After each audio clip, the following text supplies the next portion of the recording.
بسم اللہ الرحمن الرحیم۔ میں ایک ایسے موضوع پہ بات کرنے لگا ہوں جس پہ آج کل بات بالکل بھی نہیں کی جاتی۔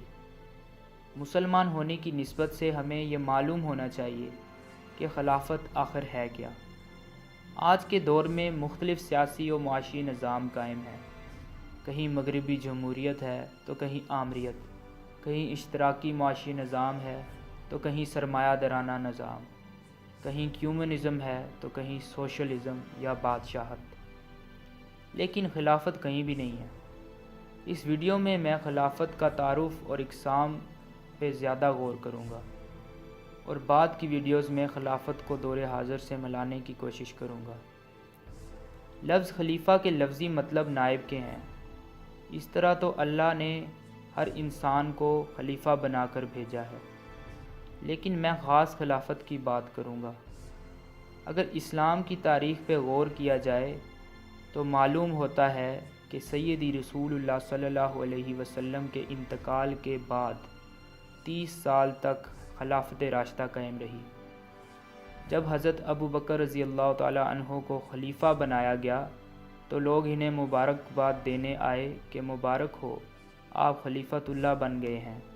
تو ابو بکر رضی اللہ تعالیٰ عنہ نے عرض کیا کہ میں خلیفۃ اللہ نہیں بلکہ خلیفۃ الرسول ہوں۔ خلیفۃ اللہ صرف نبی ہوتے ہیں۔ اس سے یہ بات ثابت ہوتی ہے کہ خلافت عکس ہوتی ہے نبوت کی۔ جو ڈیوٹی ایک نبی پہ ہوتی ہے وہی خلیفہ کو بھی دی جاتی ہے۔ خلافت دراصل مجموعہ ہے 3 طاقتوں کا۔ ایک ہے سیاسی طاقت، یعنی کہ خلیفہ ملک کے معاملات سنبھالتا ہے اور سیاسی فیصلے کرتا ہے، جیسا کہ بیت المال کے فیصلے، اور جیسا کہ حضرت ابو بکر رضی اللہ تعالیٰ عنہ کے دور میں جو جھوٹا نبی اٹھا اس کے خلاف جہاد کا فیصلہ۔ تو دوسری طاقت آ جاتی ہے دینی طاقت، کہ خلیفہ عالم دین بھی ہوتا ہے اور مسجد کا امام بھی۔ وہ ساتھ ساتھ دین کے معاملات بھی چلاتا ہے اور شریعت میں تبدیلی بھی لا سکتا ہے، مسلمانوں کے مشوروں اور مشیروں کے مشوروں سے۔ اس کی مثال حضرت عمر رضی اللہ تعالیٰ عنہ کی ہے، جس طرح انہوں نے تراویح کی نماز باجماعت کروانے کا حکم دیا۔ پھر جو ہم آج تک فجر کی اذان میں الصلاۃ خیر من النوم کہ نماز نیند سے بہتر ہے سنتے ہیں، وہ بھی حضرت عمر نے اذان فجر میں ڈالا کہ لوگ فجر کی نماز میں سستی کرنے لگ گئے تھے۔ اور اب بات کرتے ہیں تیسری طاقت کی۔ تیسری طاقت ہے روحانی طاقت، جو کہ اہم حصہ ہے خلافت اعلیٰ منہاج النبوہ کا۔ خلیفہ جہاں سیاست کرتا ہے، جہاں دین کی نگرانی کرتا ہے، وہیں روحانی پیشوا بھی ہوتا ہے۔ روحانی طاقتیں اس کے ساتھ ہوتی ہیں۔ علامہ اقبال رحمۃ اللہ علیہ نے بھی خلافت کو بیان کرتے ہوئے کہا تھا کہ اردشیری اور جنیدی جہاں مل جائیں وہاں خلافت بنتی ہے، یعنی کہ جنید بغدادی رحمۃ اللہ علیہ جو کہ روحانی وجود تھے، اور اردشیری جو کہ جنگجو وجود تھے۔ روحانی واقعات بھی خلافت میں بے حساب درج ہیں، جیسے کہ حضرت عمر رضی اللہ تعالیٰ عنہ کا دریائے نیل کو خط لکھنا اور دریا کا چلنا شروع ہو جانا۔ تو اب یہ بات ہے کہ یہ 3 طاقتیں سیاسی، دینی اور روحانی جب مل کر کام کرتی ہیں تو خلافت راشدہ ترتیب پاتی ہے۔ حضرت علی رضی اللہ تعالیٰ عنہ کے بعد جتنی خلافت یا سلطنتیں آئیں وہ سب سیاسی خلافتیں تھیں، یعنی کہ یہ 3 طاقتیں بکھر گئیں۔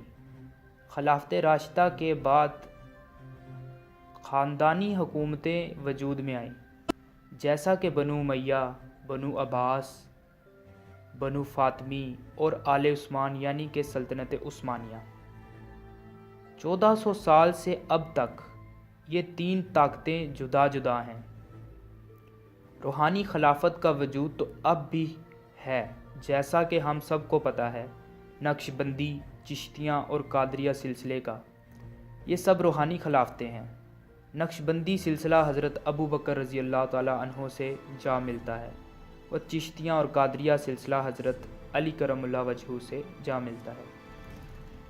اب آتے ہیں خلافت کے مقصد کی طرف۔ خلیفہ تمام عالم مسلمان کا محافظ ہوتا ہے۔